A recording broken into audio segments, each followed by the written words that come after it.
antibiotic. First antibiotic is penicillin.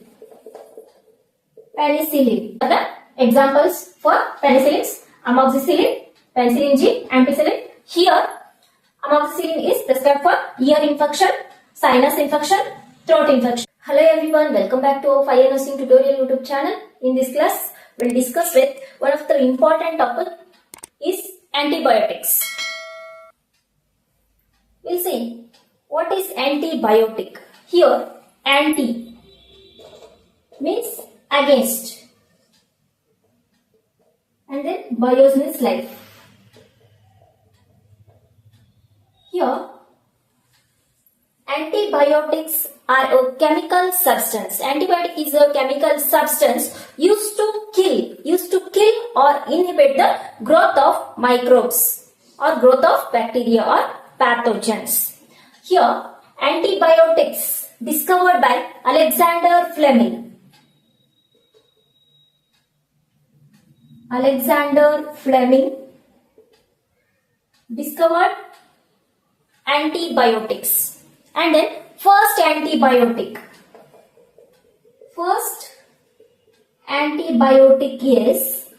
is penicillin. Penicillin. It's a natural. Discovered in 1928. First antibiotic is penicillin. Don't forget, keep it in mind. And then here in antibiotics,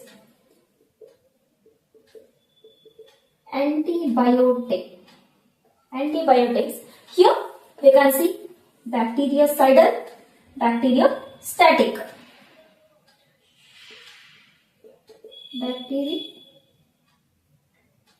Bactericidal, bacteriostatic. Another one is bacteriostatic. Here, bactericidal is to kill the microbes. Kill the microorganisms.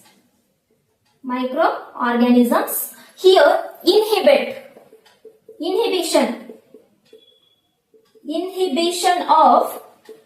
inhibition of microbes. Inhibition of growth of microbes. Antibiotics, bactericidal and then bacteriostatic. Here cidal is nothing but kill the microbes. Here it is killing. Here inhibit the growth of microbes. We'll see mechanism of antibiotic action. Here mechanism of antibiotic action.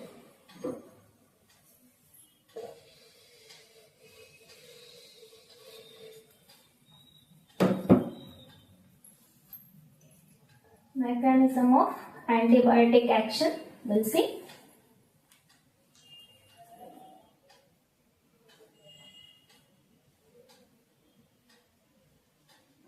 This is a bacteria.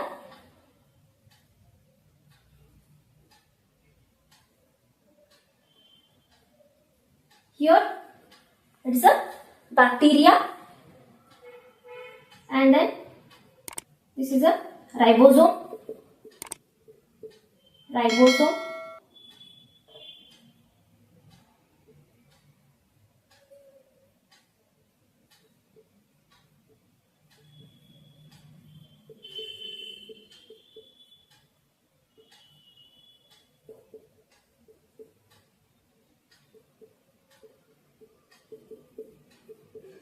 This is a nucleic acid.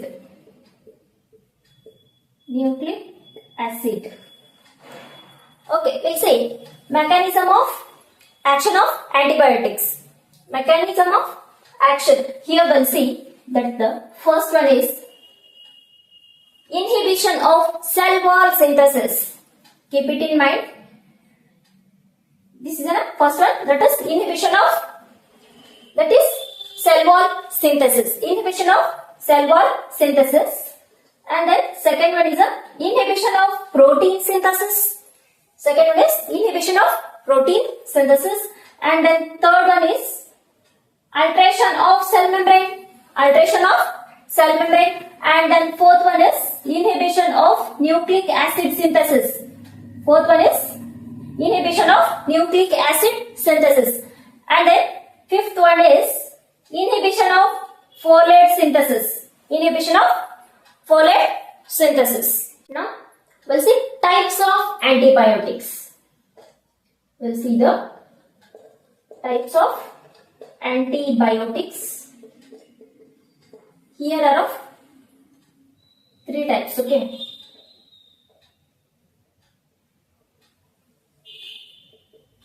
That is, first one is cell wall inhibitors. Cell wall inhibitors. And then after that cell wall, protein inhibitors. Protein inhibitors. And then DNA damage. DNA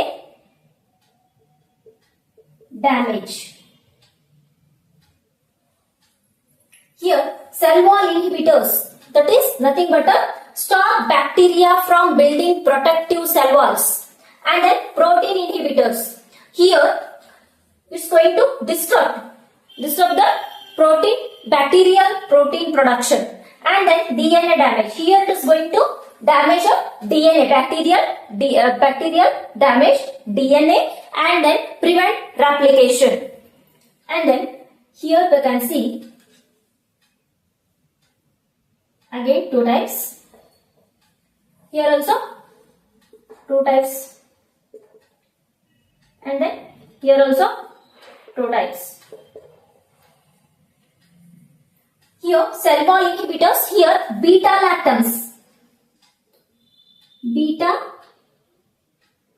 lactams and then non-beta lactams. Non-beta lactams. Here 30S ribosome, 50S ribosome. 30S ribosome, 50S ribosome. Here nucleic acid disruptor.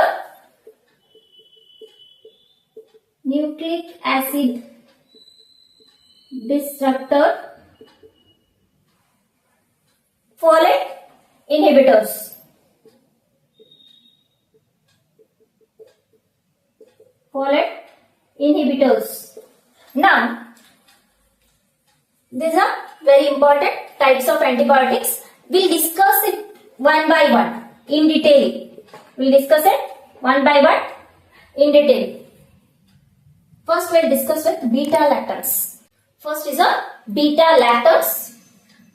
In this comes 5 types. That is, first one is a penicillins, cephalosporins, carbapenems, monobactams, and then beta lactamase inhibitors. We'll discuss it in detail one by one. First, we'll discuss with penicillin. We'll see penicillin.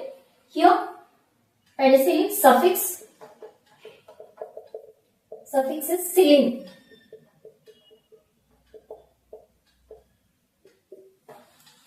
Here, cillin. And with the word cillin. Here, penicillins. This prevent bacteria from forming cell wall leading to death. Here it is going to prevent forming cell walls. And then discovered in mold penicillium. Here penicillin is discovered in mold penicillium. We'll see the mechanism of action. Here inhibit enzymes for cell wall synthesis. Enzyme is needed. This is going to inhibit the enzyme. And then weaken the walls, causing rupture and bacterial death. For example, amoxicillin, penicillin G, and then ampicillin. Very important. These are the examples for penicillins: amoxicillin, penicillin G, ampicillin. Here, amoxicillin is prescribed for ear infection, sinus infection, throat infection. And then comes to the penicillin G. Here it is for the tonsillitis, scarlet fever, and then dental infections. And then comes to the ampicillin. Here it is for bladder infections, meningitis, and then gastroenteritis. In this beta lactams, second type is cephalosporins. Here that prefix is here ceftriaxone. These are the examples for that. Ceftriaxone, cefuroxime, and then cephalaxine. Initially it comes ceph. It's a prefix. Here we'll see breakdown cell walls effective against resistant bacteria.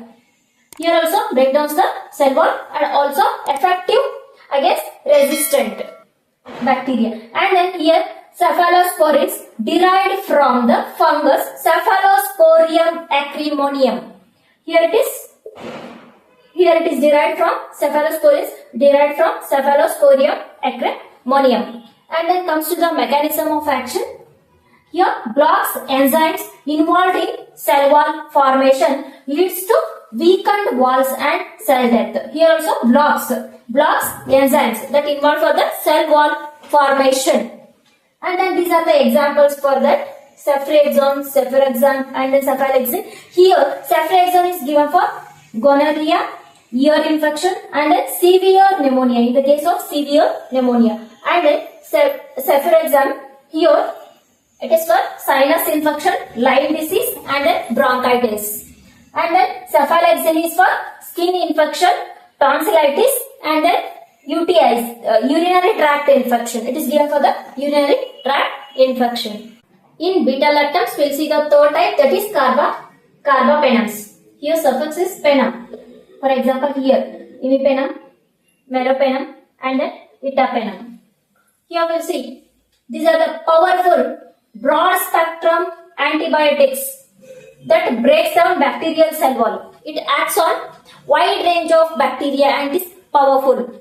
We will see the mechanism of action. Bind to protein essential for cell wall synthesis. It's going to bind the proteins essential for cell wall synthesis or cell wall formation, leading to cell lysis and then death.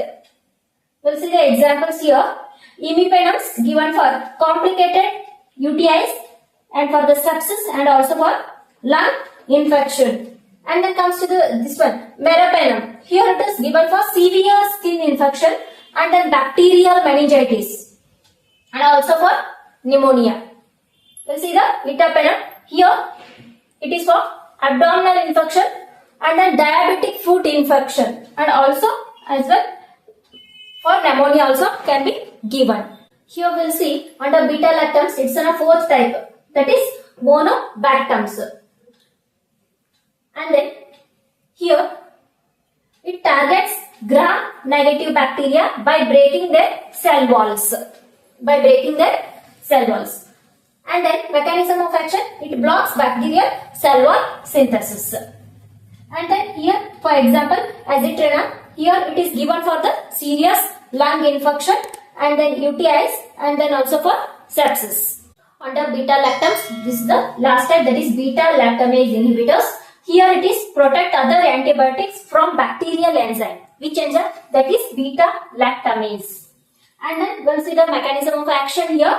Bind to beta lactamase enzymes. It's going to bind this enzyme and then enhance the effectiveness of other antibiotics. And then we can see the example here. Clavulinate. Here it is combined with amoxicillin, and then sulbactam it is combined with ceftriaxone, and then tazobactam here it is combined with piperacillin. Now we'll see the non-beta lactams. Under that, glycopeptides. Glycopeptides, very important, have to keep it in mind. Here it is inhibit bacterial cell wall synthesis. It is going to inhibit the cell wall synthesis and then mainly used against gram-positive bacteria. Gram-positive bacteria, especially MRSA, that is methicillin-resistant Staphylococcus aureus. We will see the mechanism of action. Here, glycopeptides bind to peptidoglycan precursors and prevent cross-linking of bacterial cell wall. Here, what happens? Glycopeptides binds, that is peptidoglycan, to prevent what? To prevent cross-linking of bacterial cell wall. This results in cell death, disruption, and then bacterial death takes place. We'll see the example, vancomycin and then teicoplanin. Vancomycin, here it is given for the severe skin infection, and then MRSA, that is methicillin resistant Staphylococcus aureus, and then Clostridium difficile infection. And comes to the teicoplanin, here it is for the bloodstream infection and also bone infection, and then for the pneumonia can be given. Here now we have completed cell wall inhibitors, and then comes to the next one, that is protein inhibitors. Here in this 30S ribosomes, under this two types, one is aminoglycosides, another one is tetracyclines. We'll discuss it. First we'll discuss aminoglycosides. We'll discuss with aminoglycosides. Here it is inhibits bacterial protein synthesis by binding to the 30S ribosomal unit, and then thus effective against aerobic gram-negative bacteria. Here it's going to bind, it's going to inhibit the protein synthesis, and then by binding 30S ribosome. And then we'll see the mechanism of action here. It binds to 30S subunit of bacterial ribosome, thus causing misreading of mRNA, that is messenger RNA, leading to bacterial death. We'll see the example for this. Gentamicin, it is for the serious UTIs and then sepsis and then bone infection, and then amikacin for lung infection, serious urinary tract infections, abdominal infections, and then here tobramycin for cystic fibrosis, pneumonia, and then for eye infections. Under this 30S ribosome, second type is a tetracyclines. And then here it is going to block the protein synthesis by binding to 30S ribosomes. And then here it is, we'll see the mechanism of action, blocks attachment of amino acyl tRNA to the mRNA ribosome complex. Here it's going to block the attachment with the tRNA, transfer RNA to the messenger RNA ribosome complex, and then inhibits protein synthesis, that is static, bacteriostatic. We'll see the example, tetracycline, doxycycline, and then minocyclines. Here for tetracyclines, it is for acne vulgaris, and then rickettsial infection, cholera, and then brucellosis. And then doxycycline comes to here, this one is for respiratory infections, and then chlamydia, and then typhus, of that malaria prophylaxis. And then comes the third one, here it is for minocycline, it is for acne, and then skin and soft tissue infection. We have completed 30S ribosomes, and then comes to the 50S ribosomes under this macrolides.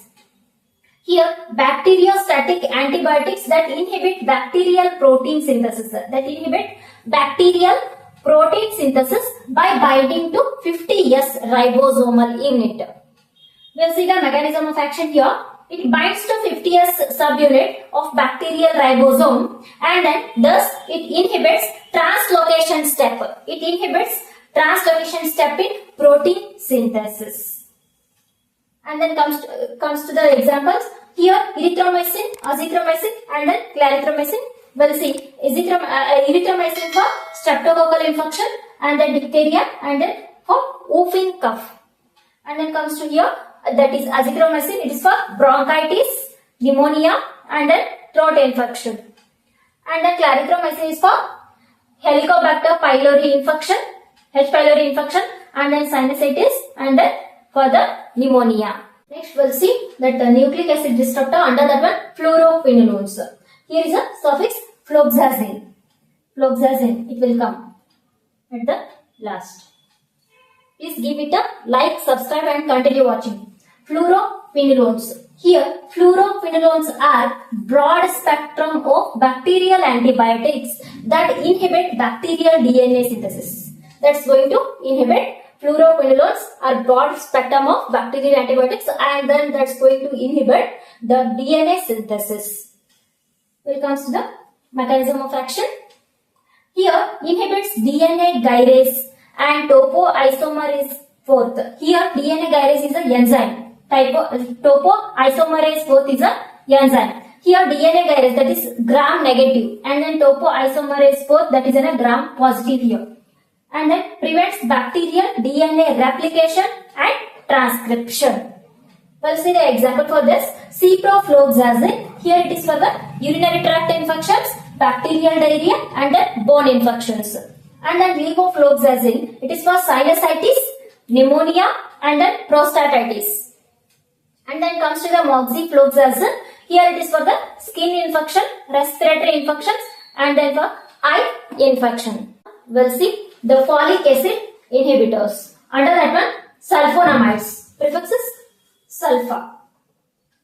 And then we'll see sulfonamides are bacteriostatic antibiotics that inhibit bacterial folic acid synthesis. Folic acid synthesis, which is essential for DNA formation for the bacteria. It's going to inhibit that DNA formation essential, that is folic acid bacterial synthesis. And then mechanism of action. We'll see here, inhibits the enzyme dihydropterol synthase and blocks folic acid synthesis in bacteria.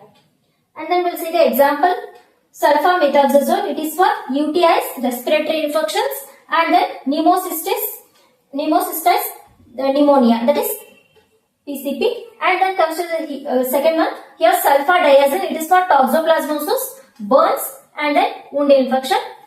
And comes to the sulfasalazine, that is ulcerative colitis, it is for ulcerative colitis, Crohn's disease and then rheumatoid arthritis. Here we have completed the topic antibiotics. I hope you all are very clear. Please like, share and subscribe to my YouTube channel for more informative content. If today's video is useful, please give it a like and also comment. Thank you for watching.